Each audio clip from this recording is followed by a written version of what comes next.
काली माँ ने क्यों रखा शिवजी के ऊपर पैर। एक बार रक्तबीज नाम के एक राक्षस ने भगवान शिव को प्रसन्न किया और उनसे एक वरदान हासिल कर लिया। रक्तबीज को यह वरदान मिला था कि उसका खून जहाँ भी गिरेगा वहाँ से उसी के समान राक्षस पैदा हो जाएगा। रक्तबीज को अपने इस गुण पर बहुत अभिमान था, इसलिए उसने अपनी शक्तियों का गलत इस्तेमाल करना शुरू कर दिया। कमंड में चूर रक्तबीज ने देवताओं को युद्ध के लिए ललकारा।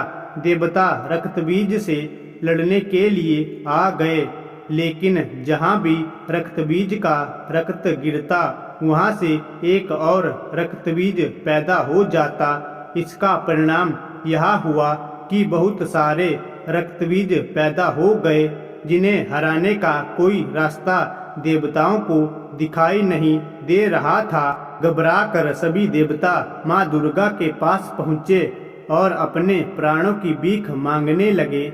माँ दुर्गा ने रक्तबीज के वध के लिए काली का रूप धारण कर लिया।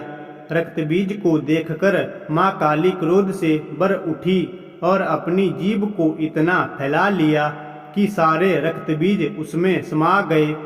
अब जहाँ भी रक्तबीज का रक्त गिरता माँ काली उसे पी जाती।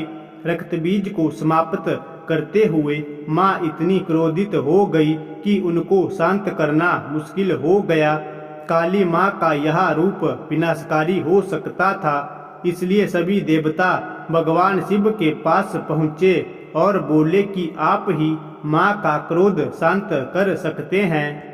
माँ काली के क्रोध को शांत करना भगवान शिव के लिए भी आसान नहीं था, इसलिए भगवान शिव काली माँ के मार्ग में लेट गए। क्रोधित माँ काली ने जैसे ही भगवान शिव के ऊपर पांव रखा वो झिझक कर ठहर गई और उनका गुस्सा शांत हो गया। इस तरह भगवान शिव ने देवताओं की मदद की और माँ काली के गुस्से को शांत किया, जो सृष्टि के लिए भयानक हो सकता था।